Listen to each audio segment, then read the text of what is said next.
Buenos días, gracias por estar aquí.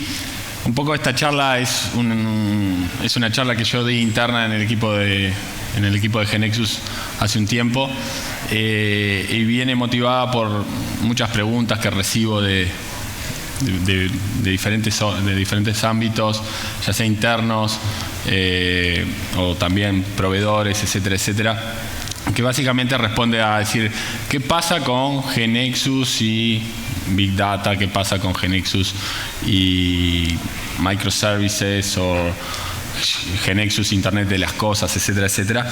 Porque la realidad es que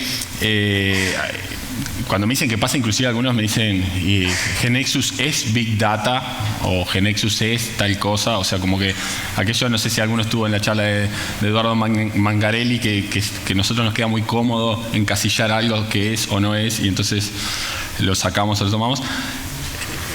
Bueno, son preguntas que ojalá la pudiera responder fácil, sí, no. Muy pocas preguntas son, en general, vienen esas preguntas orientadas a alguna necesidad de algunos y algunos sin esas necesidades simplemente porque hay un trend, digamos.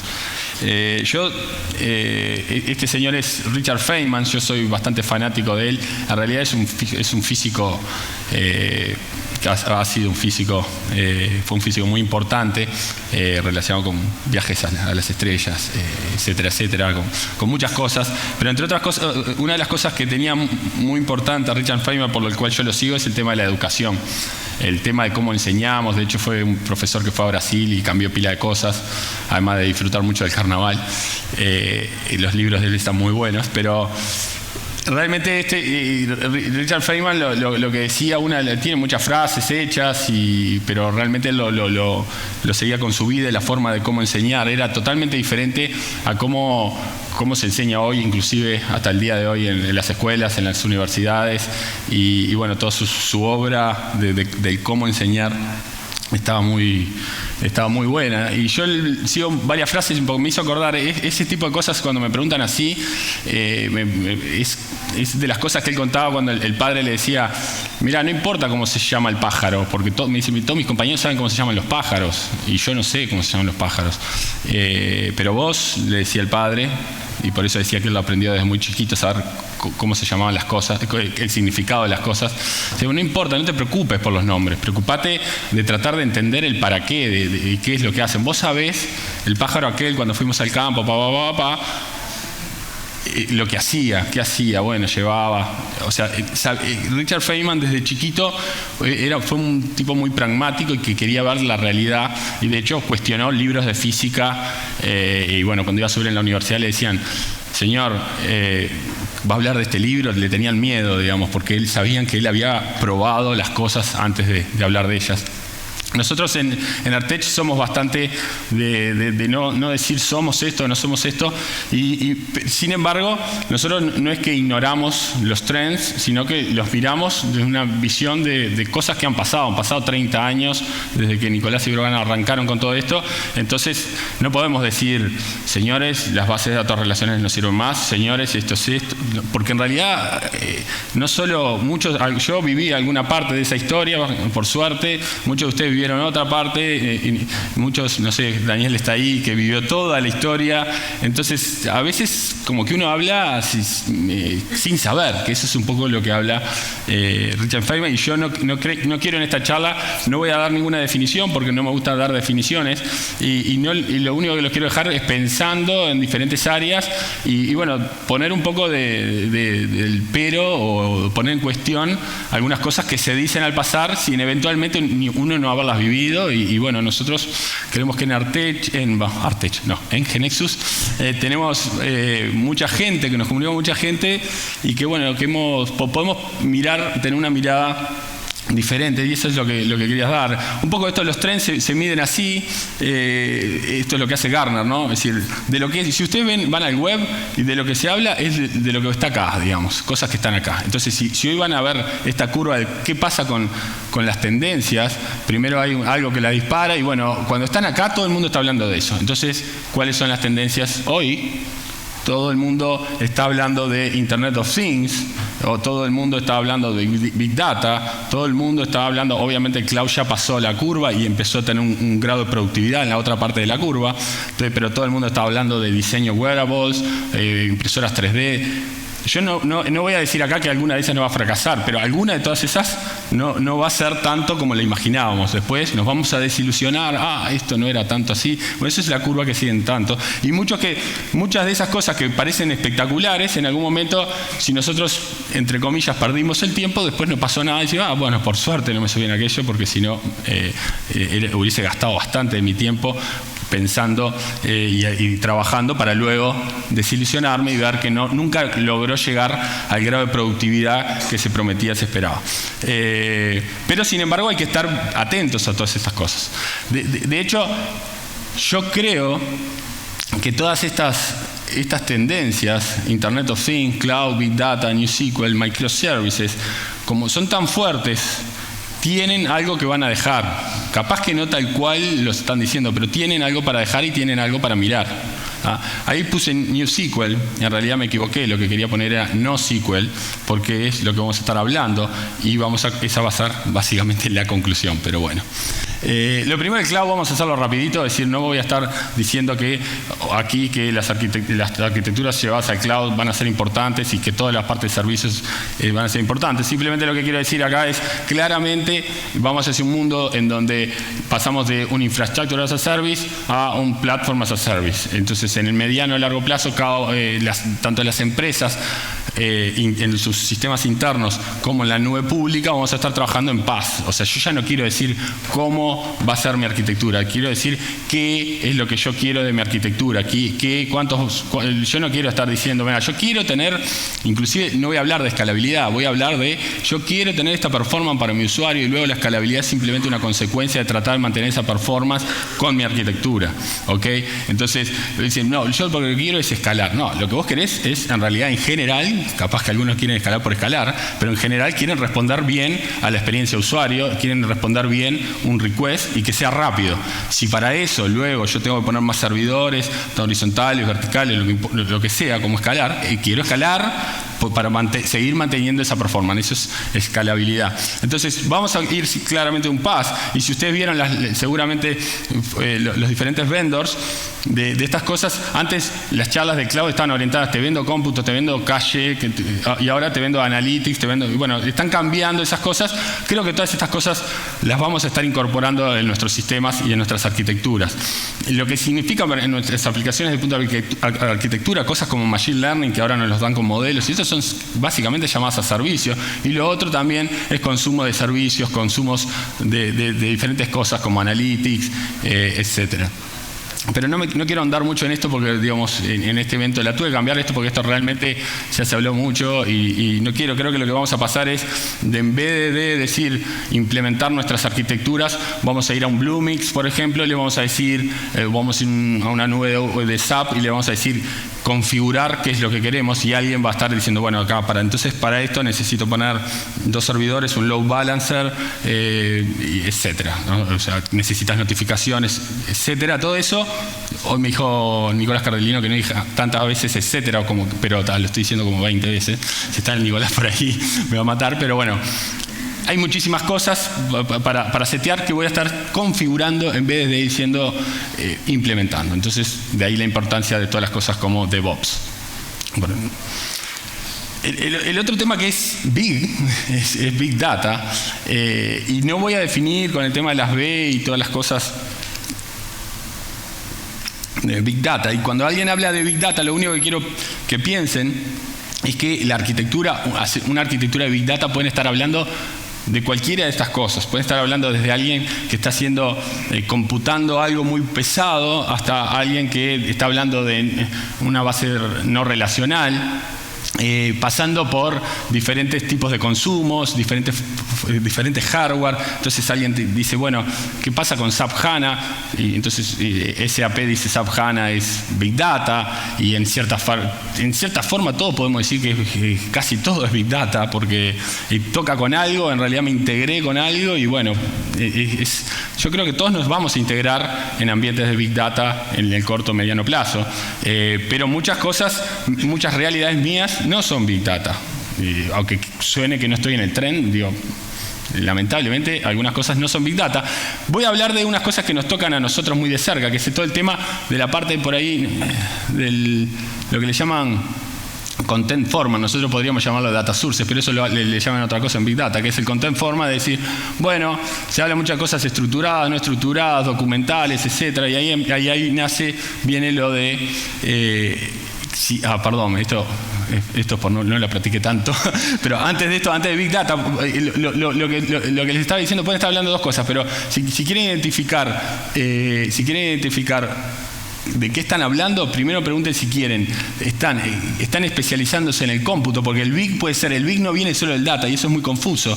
El Big puede venir por el lado de que quieren alto poder de cómputo, ¿no? Entonces ahí hablamos de Hadoop y MapReduce arriba de cosas, entonces se quieren hacer algoritmos muy rápidos sobre muchos datos, eventualmente, pero muchas veces nos alcanza con este camino, ¿no? O sea, con el camino tradicional, y bueno, cuanto más big los data, si tenés big data y necesitas alto poder de cómputo, ahí estás big, digamos, en las dos cosas.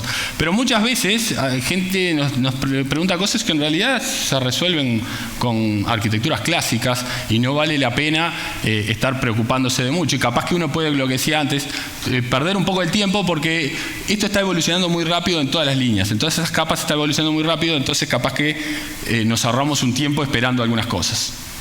Entonces, ahora sí, lo que decía, bueno, los content format, que acá le podríamos llamar la parte de los data sources, ahí viene todo un tema gigantesco de NoSQL, y entonces uno se puede preguntar, y en realidad esta charla la di en Artech y en Genexus, y estos días he tenido que estar mirando de vuelta para ver si era fresco todo lo que había yo dicho en aquel momento, y algunas cosas de hecho no eran tan así, entonces hay que matizar.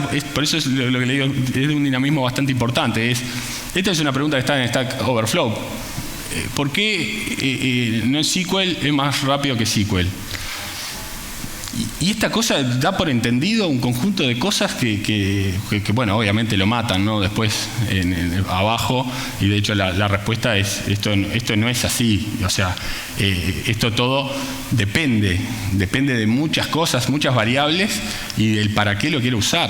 Digo, eso no es, o sea, NoSQL es más rápido que SQL, eso es así, dicho así, es mentira primero. Después veremos en qué caso. Hay muchos casos que sí, hay muchos casos que no. De hecho hay un estudio, Matías Hernández, que creo que no está acá, estudió este tema bastante, pero no solo en Genexus, sino en la universidad.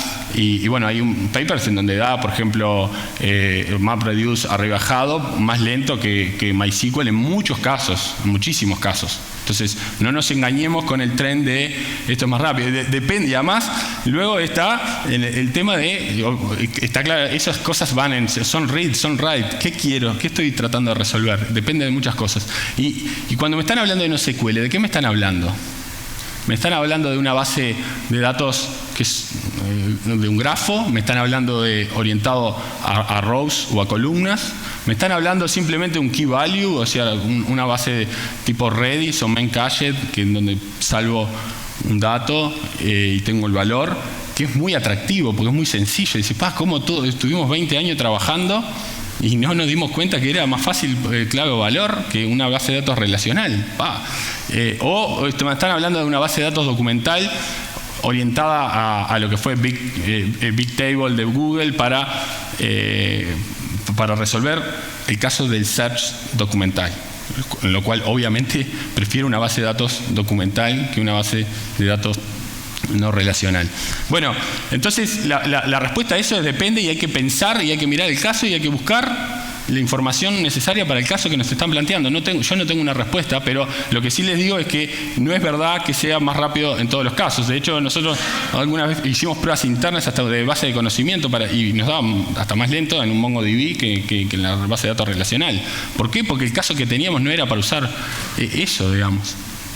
Entonces, pero lo que pasa es que, digamos, es nuevo, desde el punto de vista para aprenderlo es sencillo en muchos casos y pensamos que habíamos pasado 20 años o más trabajando arriba de las bases de datos relacionales y el valor no era ninguno.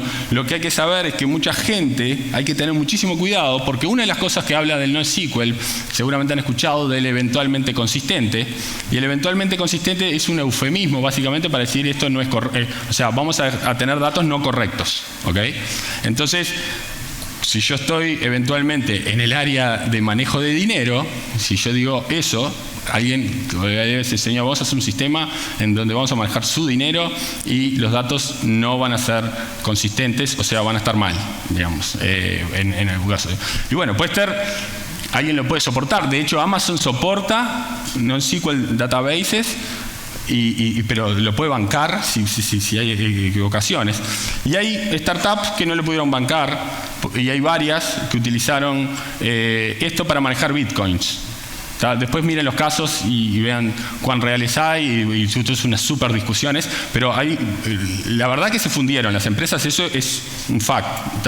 Después, ambas usaban MongoDB, eso también. Ahora, después dice, bueno, no, lo que pasa es que los programadores no eran tan buenos, no lo usaron como lo tenían que usar. Perfecto. Bueno, lo que hay que saber es que eso que dice ahí, el trade-off, está bien, si querés usarlo, pero acordate que el DBMS tiene algunas características que te están asegurando que cuando haces commit significa me comprometo. Entonces, si eso vos no te comprometés, resolvelo de otra forma. O sea, todo esto de una API estándar, no es SQL, porque también se decía el SQL para qué.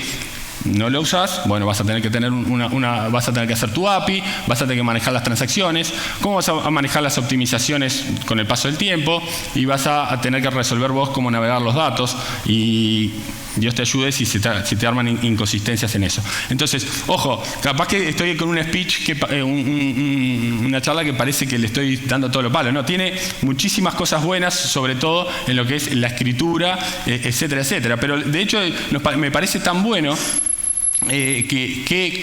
digamos, déjame contar un poquito la evolución de esto.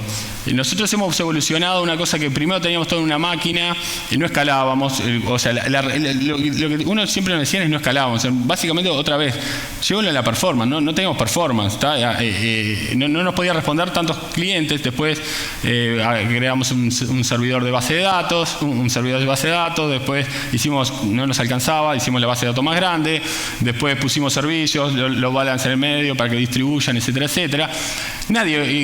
Mucha gente no sabe que realmente puedo distribuir con base de datos, puedo hacer sharding y distribuir, y el procesamiento es complicado. Uno de los temas que tiene esto es que esto es complicado de hacer, digamos, muchas veces. Entonces, y bueno, y que puedo, en realidad, llega un momento que digo, sí, la verdad, los reads no tienen la performance que yo quiero, o sea, cuando voy creciendo en la cantidad de requests que tengo, o sea, no estoy escalando en ese caso, y entonces sí empiezo a poner caché, y con los caché muchas veces me alcanza. Cuando yo creé un caché, en definitiva, empecé a usar una base de datos no relacional. O sea, cuando puse un caché, puse un clave valor. De hecho, el NoSQL, lo que ha pasado es que los que empezaron a decir NoSQL, cuando empezaron a hacer las cosas a mano, empezaron a decir no, SQL, porque en definitiva se estaba todo mezclado ahí. O sea, me decían que no escalaba, que era más rápido que la base de datos relacionales, que los writes son más rápidos. Eso es real. Pero ¿qué tiene que ver eso con el SQL? El SQL es la interfaz para acceder a los datos. ¿Qué tiene que ver con el almacenamiento? Si estoy clave valor, si estoy arriba de un caché, si estoy orientado a columnas, si estoy sobre documental. No tiene nada que ver. El SQL es el lenguaje de consulta. O sea, por tanto, lo que nace es lo que puse al inicio de la presentación, es el New SQL. Yo no quiero que en manos mías el hacer todo eso o sea, yo quiero las dos cosas a la vez. Quiero poder tener procesamiento paralelo. Hay el teorema del CAP, hay muchos teoremas que han complicado toda esta historia, y entonces uno saca un teorema y dice, no, las bases de datos no relacionales son buenísimas, porque mirá, tenés el CAP o el ACID. ¿no? El ACID es una de las características que tiene, además de disponibilidad, que es una de las cosas que me da mucho las NoSQL, me da también lo del commit, ¿no? La consistencia en los datos. ¿Por qué no las dos? ¿Qué tiene que ver una cosa con la otra? Y bueno, eso es lo que es el NewSQL. NewSQL no es algo que ya tiene un trend bastante importante, no se habla tanto como el NoSQL. De hecho, algunos fabricantes de NoSQL dicen el NoSQL murió, está muerto, como nombre, digamos, está mal. Eso seguro tendría que morir en el corto plazo de mi punto de vista. O sea, está mal el NoSQL, porque en realidad hay muchos fabricantes. De hecho, estos locos, ¿quiénes son? Son una startup que dicen, bueno, voy a hacer escalable. Lo que quiero es escalar, lo que quiero es tener buena performance distribuida, pero con las mismas funciones que nosotros hoy generamos con GeneXus de SQL, ¿no? Es decir, porque es un lenguaje claramente declarativo. Google, en su research, está creando, en el 2013 publicó este paper que está obviamente disponible, lo pueden leer, etcétera, etcétera. Está muy bueno, porque básicamente llega a la conclusión, la verdad que no paga lo que yo puedo llegar a perder. De hecho, los de Bitcoin deben estar, ¿por qué no leíste paper antes? Digamos, decir, no paga lo que yo puedo llegar a perder por la ganancia que tengo. Entonces, están tratando de decir que escalen las bases de datos. No las relacionales, es decir, que escale un mecanismo que escale y arriba tener SQL. Eso, digamos, es una muy buena noticia para toda nuestra comunidad. Nosotros en GeneXus lo que tenemos es la potencia del SQL. Nosotros, en nuestro modelo, díganme en dónde está la parte relacional. No hay parte relacional. Nosotros creemos en la base de datos relacionales como primer data store, pero estamos trabajando ahora, vamos a ver, en otras cosas que en realidad poco importa cómo está almacenado. Lo que yo quiero es que me garantices cosas como estas, que la interfaz, para hacer aplicaciones misión crítica, que la interfaz sea SQL. Nosotros somos buenos en eso, pero no porque nosotros seamos buenos queremos que el mundo vaya para ahí, sino que creemos que es de las cosas que hemos estudiado durante 25, 30 años y no podemos tener ahora, es decir, porque es fácil aprender lo otro, esto es malo. En realidad tenemos que pensar bien sobre lo que estamos hablando antes de decir esto no va. Esto es para discutir, después podemos discutir con cada uno de ustedes si quieren, pero tenemos que mantener las condiciones de las bases de datos de los RDBMS. Tienen condiciones de non-locking, digamos, entonces en general son dirty reads los que hacen porque no quieren. Las non-SQL tienen una muy buena performance en todo lo que es la escritura y no tanto muchas veces, y cuando compiten, en la lectura, ¿no? Entonces, bueno, esas cosas no hay que bloquearlas y bueno, y lo que se quiere es escalabilidad que nos da eso y poder distribuir, digamos, en diferentes nodos los datos. Pero así todo, ustedes dicen, no tengo esto hoy, ¿qué pasa? Bueno, en realidad este problema lo empezó a tener Facebook, por ejemplo, antes de hacer su primer NoSQL Cassandra, cuando pasó el petabyte de información. Y si ustedes dicen, bueno, pero con imágenes y videos, bueno, pero eso, los storage para las imágenes y videos, claramente hoy ya nosotros estamos en general incorporando cosas para sacarlos para otro lado, ¿no? Es verdad, en la base de datos no tiene sentido, no solo por el storage, porque uno dice, qué bueno que tienen eso, así yo no tengo que ocupar disco duro, disco y no me preocupo del disco. No, lo del disco es lo de menos. El tema es que si yo tengo miles de imágenes y tengo millones de usuarios, todos haciendo requests a mi server, eso es mucho. O sea, quiero que los requests lo estén haciendo a Amazon, distribuidos por ahí, a esas imágenes que están ahí. Pero no es un tema de storage, lo de storage es lo de menos. Ahora, entonces es bastante difícil llegar a estos límites. De hecho, Facebook lo primero que hizo fue incorporar, antes tenían MySQL, en realidad derivados de MySQL. Siempre decir que un gran vendor tiene un MySQL, una cosa es aproximadamente correcto, porque tienen modificaciones de esas bases. De hecho, Facebook está trabajando en un fork también en una base de datos NewSQL en esto. Cuando están hablando de eso, lo primero que hizo fue incorporarle una capa de Memcached, ¿no? Memcached, que es un caché distribuido, eso se distribuye en nodos. Entonces, los reads, que es una de las cosas importantes, avanzaron. Luego que avanzaron, que la gente también escribía muchísimo, tuvieron que ir hacia hacer Cassandra, que es otro de los no relational.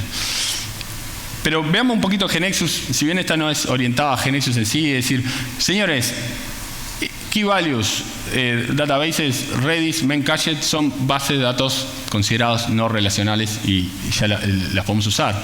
Orientadas a columnas, estamos usando, ya tenemos soporte para SAP HANA, digamos, SAP HANA es in-memory, entonces, bueno, si SAP HANA es cloud y nosotros usamos SAP HANA, podríamos ser, ella es Big Data, entonces podríamos decir Big Data, o somos Big Data, bueno, si tienen que responder, ahora responde que sí, después vemos a ver de qué están hablando. Pero yo qué sé, puede haber muchas cosas, porque puede ir por el tema de Analytics, entonces hay que ver muchísimas otras cosas. No quiero definir sí o no, pero bueno, si están vendiendo, bueno, digan sí, yo toque. Documentos, estamos usando en algunos proyectos Solar, Lucene, estos son para hacer algunas consultas o búsquedas documentales, como el Full Text Search de GeneXus está hecho con esto, porque creemos que para buscar en documentos, en cosas, es mejor usar estas tecnologías que una base de datos no relacional. Y bueno, nosotros lo que estamos haciendo es básicamente las transacciones nuestras como interfaz a todas estas fuentes. Por eso no estamos muy apurados en tirarnos a decir, ¿cuándo vas a tener esto? Porque vamos a definir la interfaz y seguramente después aparecerán diferentes data stores. Algunos de ellos ya van a entrar, como SAP HANA fue el primero que hizo columnas y rows, abstraernos y decir, miren señores, esto es SQL. Entonces cuando le mando a hacer un create, lo crea. No tengo que estar yendo una command prompt ahí para crear una tabla, una cosa, o clave valor y cosas de esas que son bastante programáticas y arcaicas de uso. Es como haber vuelto para atrás. Yo cuando veo las demos y voy a algunas conferencias y veo demos de eso, digo, loco, faltaba. Entonces yo lo único que queda pensando acá, que señores, muchas veces las arquitecturas clásicas es hasta la cliente-servidor en una misma máquina. Capaz que para algún caso de uso sirve. No se vayan tengo que ir a microservicios con cosas. No, a ver, me parece que hay que mirar. Renacen muchas veces, en muchos casos, los OLAP, primero procesar y luego analizar. De hecho, tanto Amazon como Microsoft sacan nuevos data warehouses. Digamos, esa tecnología es válida. Estoy reatrasado, vamos a ir. 5 minutos me quedan. El álgebra relacional es el arma más potente para exponer una API, es el álgebra relacional. Y así vamos a estar exponiendo APIs. Una de las cosas que decía Nicolás, todas las APIs que estamos exponiendo hoy son inadecuadas en cierto escenario. El álgebra relacional te da esa libertad de decir, bueno, yo te expuse esto a tabla de usuarios, entonces puedes hacer un where, puedes hacer un order, un sort. Si me diste una API que me dice, me da la lista con este orden, yo digo, y ahora la quiero ordenada por tal. Y tengo que salir a hacer el orden por otro lado, y entonces no es óptimo eso, digamos, y estoy teniendo problemas las aplicaciones móviles, Facebook lo vio, etcétera, etcétera. Y, digamos, no va si es un el map reduce es una cosa que está buena, digamos, para los que nos gusta programar, pero sigue siendo una cosa bastante rudimentaria, y ahora está más en paralelo, por poder procesar en paralelo, y que eso sea una consecuencia. Usen esto pero haciendo una forma declarativa. Ya entrando en el otro tema, que este no es un trend, no lo van a encontrar en los trends de Gartner, digamos, no es como el Internet of Things, etcétera, etcétera, sino que este es un trend, si se quiere, de arquitectura. Aquellos que conocen Netflix usan esto, LinkedIn, están hablando mucho de esto, en todas las conferencias de grandes eventos están hablando de esto, y en realidad a mí me parece esto muy interesante, porque en definitiva yo creo que acá en la comunidad GeneXus capaz que hasta tenemos ya arquitecturas de este estilo y no sabemos. De hecho, esto básicamente lo contrapone, ¿no? Siempre nos gusta contraponerlo contra lo monolítico para tratar de decir una es mala, la otra es buena. Otra vez, ¿no? Si yo fuera una startup, haría monolítico así, haría en una Mac y después veo cómo escalo. Nosotros, hay algunos que dicen, no, anda previendo todo cómo escalar. Yo no sé si estoy tan convencido, por lo menos en la Liga de México empezamos small y fuimos creciendo. Y básicamente refiere lo de microservicios, básicamente como programamos, tenemos toda la aplicación y bueno, cuando escala tengo que empezar a replicar, empiezo a bueno, tengo que replicar todo en todos lados, digamos. Básicamente algo bastante pesado. Imagínense que no imaginen solo la parte de arquitectura de abajo, imaginen los equipos trabajando en cada uno de esos módulos, ¿no? Porque esto es como más filosófico que hasta la parte técnica. Si tienen un equipo trabajando acá en el naranja, otro acá, otro acá, otro acá, imagínenlo, o como pasa en esas grandes empresas, en diferentes lenguajes, o en su caso, en diferentes bases de conocimiento, todos separados. Entonces, sería difícil seguir escalando de esta forma, es bastante complicado. Entonces dice, bueno, no, vos trabajás acá, vos trabajás acá, vos trabajás acá. Y bueno, voy escalando en la medida que precise lo que me resolvió el naranjita. Bueno, se ve que el naranjita se está usando bastante, lo pongo en 5 lugares y voy replicando de a pedacito. Básicamente, divide and conquer, si lo aprendieron en la facultad, es tratar de, digamos, vamos a no ponerle mucho color. Pero bueno, esto es un poco la base.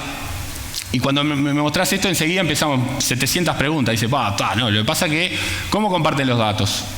¿Cómo replico los datos entre las diferentes cosas? Porque acá cada equipo tiene eventualmente microservices. Lo que sugiere es que cada equipo tenga la base de datos, todo. No es que está esperando que el otro equipo le pase los datos a ver, haceme esta tabla. No, señores, es trabajo. Capaz que estoy trabajando con mobile, quiero hacerlo rápido. El caso de dónde está el cajero es bien un microservicio. Es un microservicio. Y bueno, que es muy parecido a SOA, no voy a entrar en cada uno de estos detalles.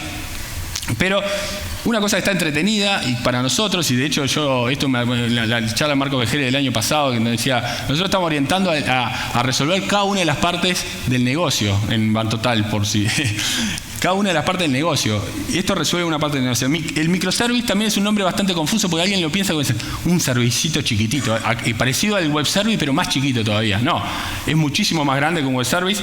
Ayer hablaban de 2 pizzas para el equipo que hace el microservice. Eso aplica acá, también está de moda eso. No conocen GeneXus porque un usuario de GeneXus hace muchísimo más cosas que escribiendo a mano, pero para el escribir a mano el equipo tiene que estar integrado por un conjunto de personas que comen 2 pizzas, básicamente. Esto es buenísimo para nosotros. O sea, muchos de nosotros ya está haciendo filosóficamente esto, y esto es lo más importante. Después vemos o sea, un microservicio resuelve un business case. ¿Dónde está el cajero? Eso es el caso así, canónico. Y el banco es bastante más que dónde está el cajero. Pero si empezás a resolver todo así, podés decir, bueno, aquel está en la 9.0, bien, está. Y este está en la Evolution 3 y quiere hacer una aplicación móvil, bien, puede, está. Le abro una API y bueno, ahora voy a pasar sí, ya sé que es el fin, y disculpa, un segundito. Sí, viene la charla después. No me perdí. Bueno, en los microservicios está todos se encargan de todos. Esto es buenísimo, también, porque en general, ¿dónde está el cajero? El equipo de dónde está el cajero se encargó de los servicios, bueno, les pusieron los servicios, pero a partir de ahí, en general, tienen todo. Y muchas veces, como nos pasó en la Liga de México, no nos dan entrada a la base de datos. Tenemos todo, tenemos la data layer, todo el stack lo tenemos. Eso de, vamos a separar en equipos, que tú estudies y las capas. Señores, el equipo tiene que saber todo, y cuando usamos GeneXus, el equipo sabe todo en general, porque en definitiva no tiene que preocuparse. Yo digamos que estoy bien metido en GeneXus, no sé todo lo que está pasando a veces abajo de GeneXus, la verdad, y sin embargo hago todo, hago los servicios, etc. Entonces esto de lo conceptual de microservicios es buenísimo, ¿no? Y todas estas complejidades, muchas como la replicación de datos, ya los tenemos resueltos. Si ustedes quieren, cuando ustedes hacen una aplicación móvil y con el offline, le calculamos cuál es la base de datos, sabemos hacer la replicación de los datos. Esa tecnología no la tiene nadie hoy que yo conozca, por lo menos. Bueno, entonces este tipo de complejidades también son muy buenas para nuestra comunidad. Yo creo que GeneXus y microservicios vamos a poder hacer arquitecturas orientadas a microservicios. De hecho, yo creo que ya tenemos, ustedes lo pueden pintar otra vez, microservicios. Ya seguramente ustedes están haciendo y se les dice, aquello que hice, era un microservicio. Resolví cómo dar préstamos en un coso, puse una aplicación móvil y lo hice en otra versión que no era la cosa. Y yo digo, tengo que pasar todo el core a la última versión de GeneXus? Y bueno, no sé, creo que no en muchos casos. Si no, lo voy a aprovechar. Tengo que poner datos, tengo que pasar todo lo nuevo, y cuando realmente vea un valor en el pasar, ahí paso. Digamos, eso es, yo haría una estrategia más de integrar, y ese es el futuro, y para eso estamos pensando en los módulos y todo ese tipo de cosas, en donde no es un mundo blanco-negro, digamos, vamos a coexistir con las cosas que hicimos en el pasado, porque no quiero invertir en una cosa que está funcionando. Todas estas cosas creo que son importantes, pero Richard Feynman tenía una frase que decía: yo seguramente quizás somos muy fáciles, no nos debemos engañar a nosotros mismos, pero somos muy fáciles de engañar a la vez. Entonces no quiero haber engañado a nadie, así que los invito también a mirar estos temas más en profundidad para seguir entendiendo el significado y no simplemente el nombre. Muchas gracias.